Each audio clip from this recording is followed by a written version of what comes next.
Hello everyone, welcome to students unique academy. आज बात करेंगे वीडियो री एग्ज़ाम के प्रैक्टिस सेट 1 की।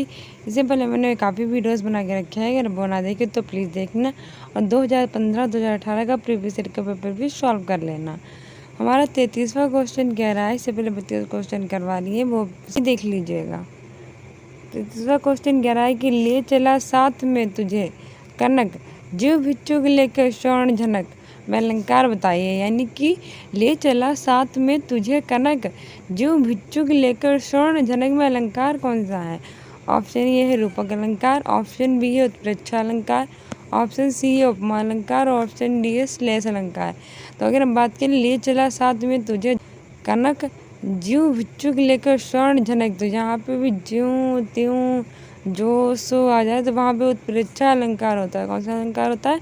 उत्प्रेक्षा अलंकार होता है। ऑप्शन बी सही हो जाएगा। आगे बढ़ते हैं।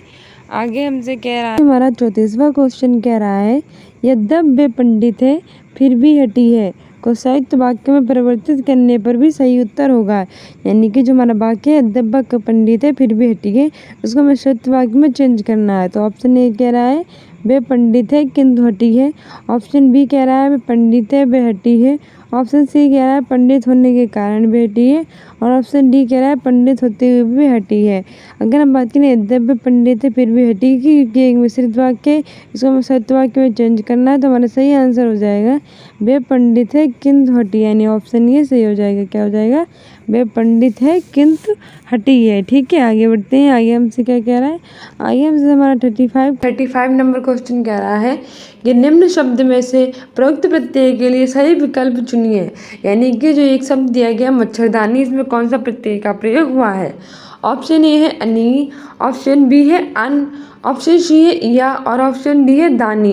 तो ये मिलकर बना है मच्छर प्लस दानी से, मच्छर प्लस दानी से मिलकर बना है, यानी कि ऑप्शन डी सही हो जाएगा, मच्छर प्लस दानी। ठीक है, इसमें दानी प्रत्यय का प्रयोग हुआ है। आगे कह रहा है 36 नंबर का क्वेश्चन, ये सत्याग्रह का सही संधि विच्छेद है। यानी कि जो सत्याग्रह है इसके लिए सही संधि विच्छेद क्या है? ऑप्शन ए सत्या प्लस ग्रह, ऑप्शन बी है सत्य प्लस आग्रह, ऑप्शन सी है सत्य प्लस ग्रह और ऑप्शन डी है सत्य प्लस आग्रह। तो सत्याग्रह मिलकर बना है सत्य प्लस आग्रह से, यानी ऑप्शन डी सही हो जाएगा, सत्य प्लस आग्रह बराबर सत्याग्रह।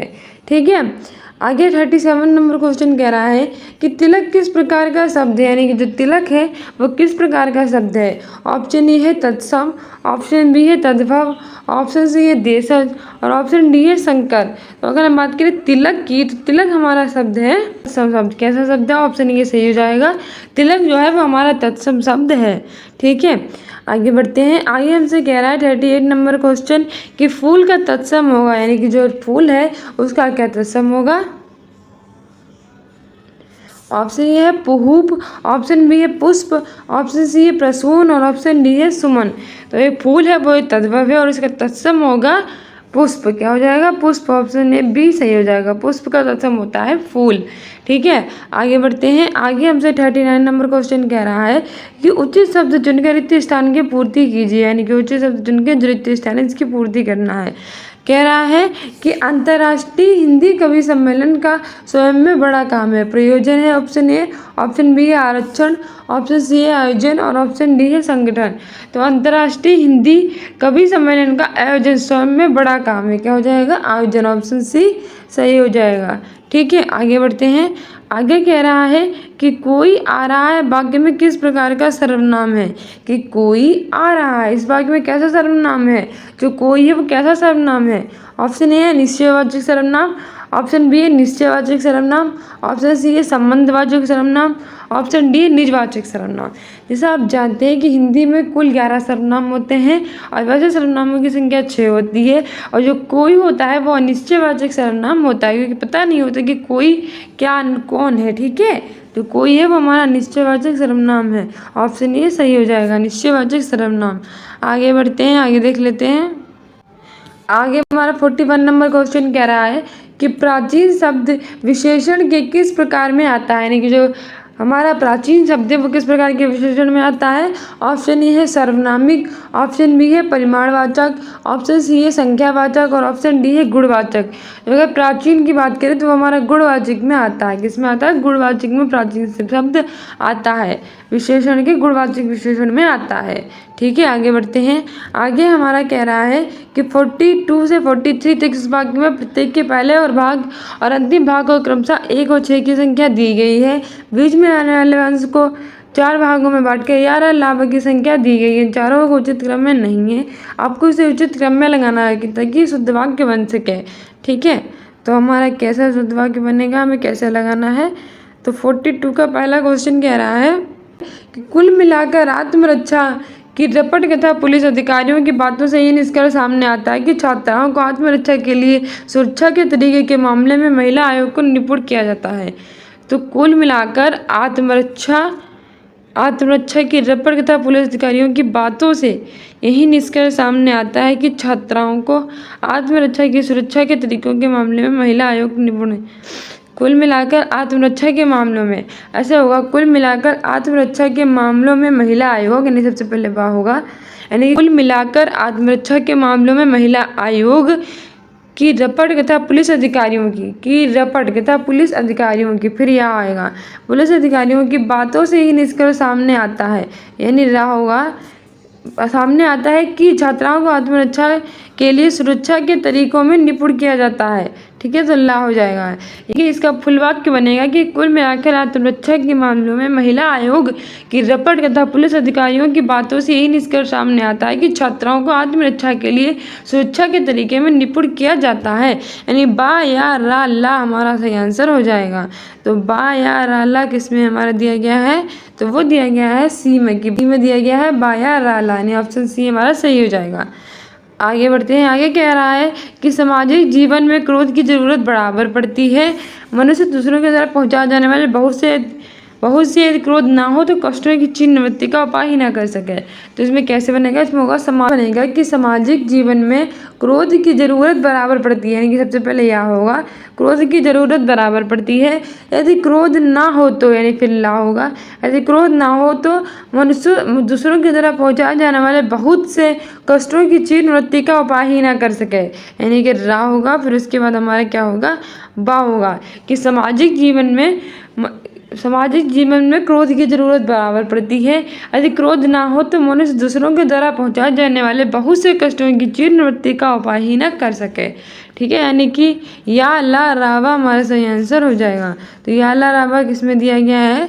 तो वो हमारा दिया गया है ऑप्शन ए में कि या ला रावा। ठीक है, आगे बढ़ते हैं। आगे कह रहा है हमारा 44 नंबर का क्वेश्चन कह रहा है 44 नंबर का क्वेश्चन, भावयुक्त शुद्ध अनुवाद चुनिए कि भावयुक्त शुद्ध अनुवाद क्या है? I was overjoyed, I was overjoyed, यानी कि मैं उल्लसित था, मैं खुशी से ऊपर था, मेरा दिल बाग बाग हो गया कि मेरी खुशी ज़्यादा थी। तो आई वाज ओवरजॉयड मतलब मेरा दिल बाग बाग हो गया था। ठीक है, इसका सही अनुवाद होगा कि मेरा दिल बाग बाग हो गया, आई वाज ओवरजॉयड। ठीक है, ऑप्शन सी सही हो जाएगा। आगे बढ़ते हैं। आगे हमसे 45 नंबर का क्वेश्चन कह रहा है कि ईश्वर तुम्हें दीर्घायु दे अर्थ के आधार पर वाक्य का कौन सा भेद है? अगर हम बात करें ईश्वर तुम्हें दीर्घायु दे तो ये अर्थ के आधार पर कौन सा वाक्य है? तो ऑप्शन ए हो जाएगा प्रश्नवाचक वाक्य है, ऑप्शन बी है विस्मयवाचक वाक्य है, ऑप्शन सी है इच्छावाचक वाक्य है और ऑप्शन डी निषेधवाचक वाक्य है। तो ईश्वर तुम्हें दीर्घायु दे ये अर्थ के आधार पर हमारा हो जाएगा इच्छावाचक वाक्य, यानी ऑप्शन सी सही हो जाएगा इच्छावाचक, क्योंकि वो इच्छा व्यक्त कर रहा है कि ईश्वर तुम्हें दीर्घ आयु दे। ठीक है, आगे बढ़ते हैं। आगे कह रहा है हमारा 46 नंबर का क्वेश्चन कि तो पर बारो उर्वशी सुन राधिके सुजान, तू मोहन के उर्वशी के है उर्वशी समान, यानी कि तो पर बारो उर्वशी सुन राधिके सुजान, तो मोहन की उर्वशी के है उर्वशी समान। इस उपयुक्त दोहे में कौन सा अलंकार है? ऑप्शन ए है मक अलंकार, ऑप्शन बी है अनुप्रास अलंकार, ऑप्शन सी है श्लेष अलंकार, ऑप्शन डी है वक्रोक्ति अलंकार। मैंने अलंकार के ऑलरेडी वीडियो बना के रखे हैं, अगर आपने ना देखो तो प्लीज़ शॉर्ट्स सारे देख लीजिएगा। तो इसमें है तू क्यों बारो उर्वशी सुन राधिके सुजान, तू मोहन के उर्वशी है उर्वशी समान, के है उर्वशी समान। तो इसमें हमारा श्लेष अलंकार है। कौन सा अलंकार है? श्लेष अलंकार, क्योंकि इसमें एक शब्द का कई बार प्रयोग किया गया और प्रत्येक में उसका अर्थ भिन्न भिन्न है। ठीक है, तो वहाँ पे श्लेष अलंकार होता है। आगे बढ़ते हैं। आगे हमारा 47 नंबर क्वेश्चन कह रहा है कि जी सिमरत सिद्धि होई गण नायक करिबर बदन करहु अनुग्रह सोई बुद्धि राज शुभ गुण सदन में कौन सा छंद है। यानी कि जी सिमरत सिद्धि होई गण नायक करिबर बदन करहु अनुग्रह सोई बुद्धि राज शुभ गुण सदन में इन पंक्तियों में से कौन सा छंद है। ऑप्शन ए है दोहा, ऑप्शन बी है सोरठा, ऑप्शन सी है बरवे और ऑप्शन डी है रोला। की मात्राओं को गिन लेते हैं। इसमें एक मात्रा है, दो मात्रा है, तीन मात्रा है, चार है, पाँच है और छः हैं। ठीक है, 7, 8, 9, 10 और 11। इसके पहले चरण में 11 हैं। दूसरे चरण में देख लेते हैं कितनी मात्राएं हैं। 1, 2, 3, 4, 5, 6, 7, 8, 9, 10, 11, 12, 13 और इसके दूसरे चरण में 13 मात्राएं हैं। ऐसे ही तीसरे चरण में 1, 2, 3, 4, 5, 6, 7 और 8, 9, 10 और 11 हैं।